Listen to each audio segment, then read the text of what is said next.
So for me, the debate on playgrounds isn't just quantity; it's quality. So what we know is that if we don't begin replacing our playgrounds now, within 10 years, 90% will be gone.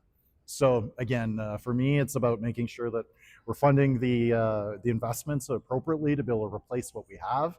And you have to bear in mind that as Calgary continues to grow, we have a lot of bread, not enough butter. So playgrounds are just the latest symptom of the underlying issue around population growth, density, how we develop as a city. So for me, I'd be looking not just at replacing the playgrounds that we have over that 10-year time frame. I'd also be looking at quality. We need to make sure that what we build can be more easily maintained in the future. We know that what we went to market to build about 20 years ago wasn't relatively easy to maintain, which has really increased some of the operating costs. And on a go-forward basis, we need to make sure our playgrounds are accessible, that there's more opportunities year-round to be able to use them for different purposes than just in the summer. And I know that many of them have also local issues as well, around drainage, around issues around being used in the winter. So again, the number of playgrounds I think misses the deeper point in terms of how we grow needs to change and how we build needs to change, so that as the playgrounds are replaced, they're more usable to more people at more times of the year. Regarding But yes, we need more playgrounds. Sorry. Yes. Regarding the item we're still currently on, lots of opposition from Bowness residents to the proposed land use amendments to reflect new flood mapping. How do you strike a balance here between, being risk averse when it comes to potential flooding and giving people the property rights that they should have?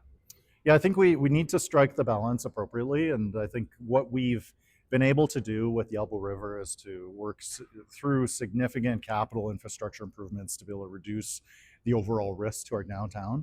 This is a problem that we're only going to be able to manage. It's a symptom that we can only manage until upstream prevention is deployed on the Bow River. So in the short term, we need to be looking at whether increased density and development is appropriate within those flood fringe areas.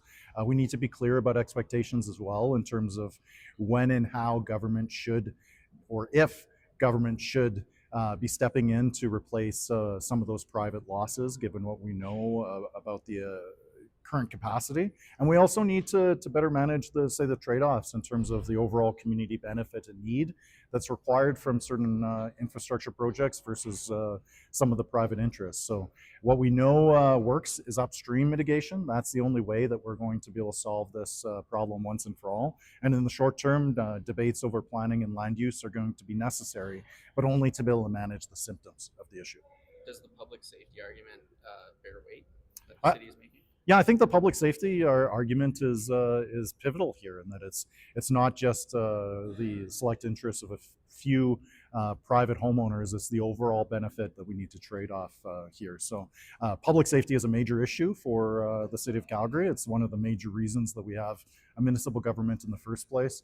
But we can't do this alone. We need better collaboration with both our provincial and federal counterparts, especially an expedited process around the expansion of the relocated ghost dam.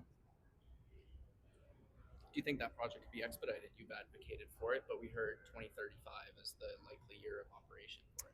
Yeah, 2035 is way too late. It is way too late. We cannot be waiting more than 20 years since the flood of 2013 to be able to get this built.